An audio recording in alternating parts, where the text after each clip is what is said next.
yang berharga buat kita.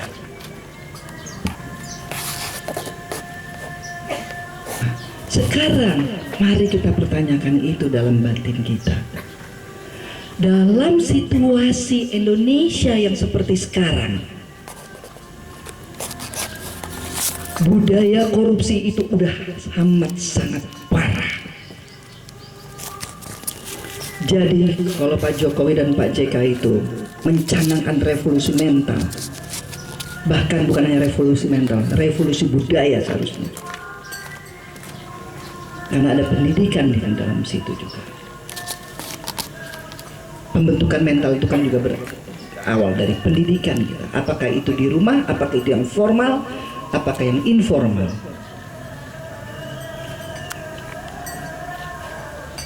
Apakah ini mau tetap dibiarkan? Yang miskin akan tambah banyak miskin, moral akan semakin bobrok.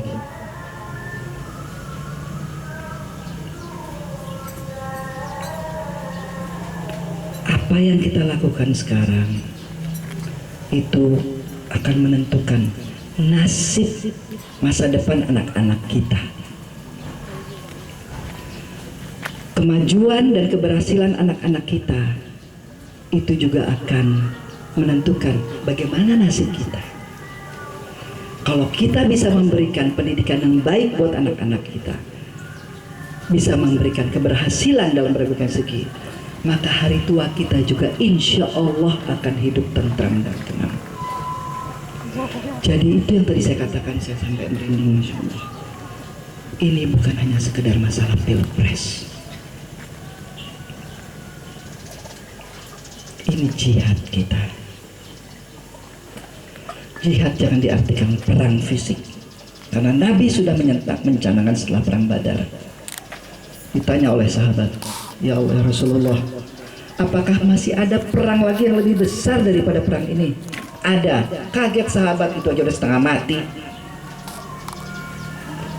Perang melawan hawa nafsu kita. Itulah yang harus kita perangi. Hawa nafsu kita yang tergiur dengan uang hanya 200-300 ribu, tapi sebetulnya itu akan menyengsarakan dunia akhirat kita. Nauzubillah min dzalik, nauzubillah min dzalik, nauzubillah min dzalik.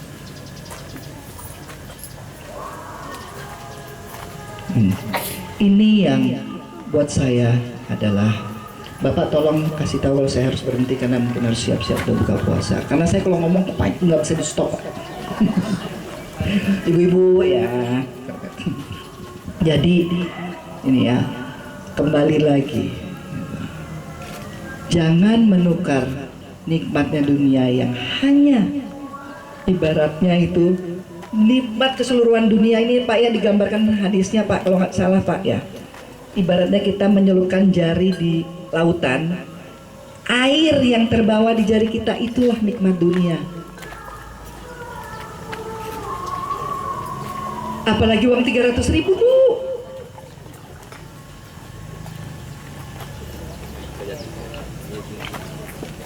Allah tidak menjanjikan kita untuk menjadi kaya raya.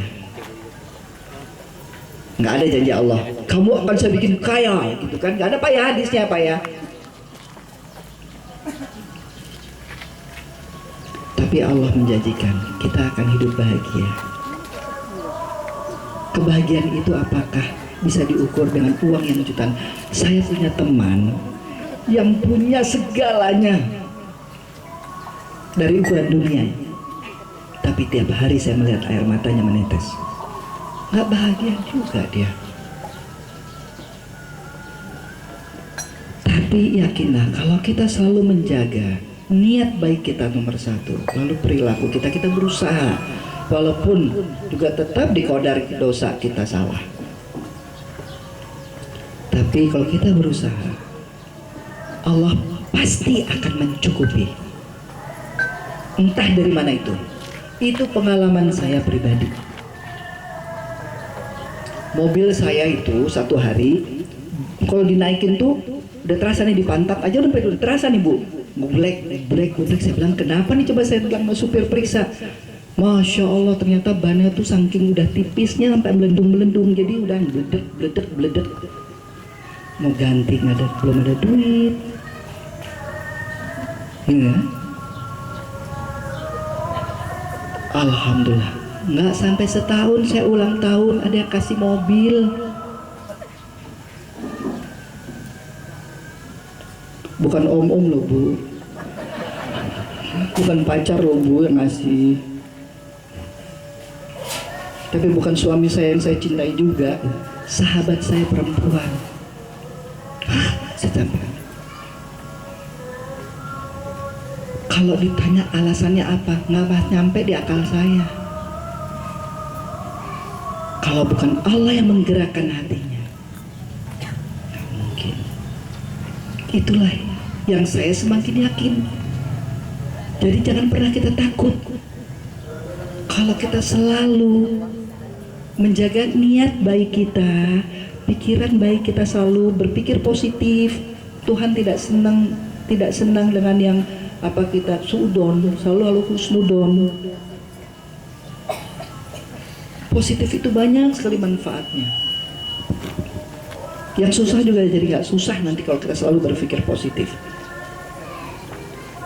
dan berusaha menjalankan segala ketentuan dan amanat yang Tuhan sudah berikan kepada kita dengan semaksimal mungkin, semampu kita, karena Allah.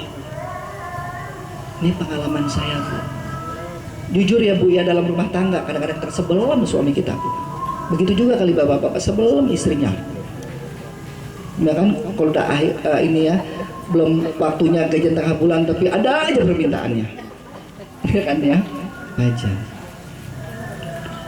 Tapi kalau kita jalankan semua dengan keikhlasan, itu yang saya belajar dari saya berumah tangga selama 14 tahun,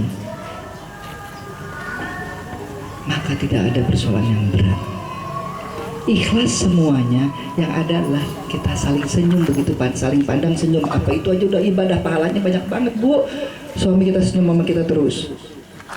Kalau udah cemberut, aduh ini apa salahnya nih saya nih, jangan ntar, ya nggak? Begitu juga suami kalau istrinya udah senyum terus, atau istrinya cemberut, nah koreksi ini. Nah kembali lagi jadi ke masalah menyangkut nih pilpres. Buat saya melihat figur Pak Jokowi, kalau Allah SWT, saya tidak berani mengatakan pasti menang. Tadi Bapak dari PAN bilang pasti menang Jokowi. Jangan mendahului Allah. Allah tidak suka didahului. Insya Allah mudah-mudahan Allah meridhai. Karena apa? Kita tidak perlu, sudah banyak yang pintar orasi. Kita tidak perlu pemimpin yang pintar orasi, tapi prakteknya justru nggak ada. Buat apa? Kan kita nggak hidup dari dengan hanya mendengar orasi. Jangan tertipu.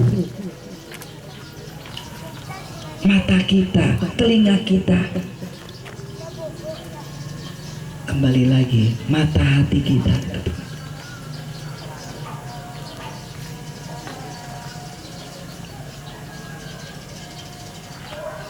Kembali lagi Pak Jokowi, coba. Dengan walaupun baru sedikit, tapi tidak menyelesaikan masalah dengan membuat masalah baru. Banyak sekali menyelesaikan masalah bangsa dengan membuat masalah baru, hutangnya tambah banyak.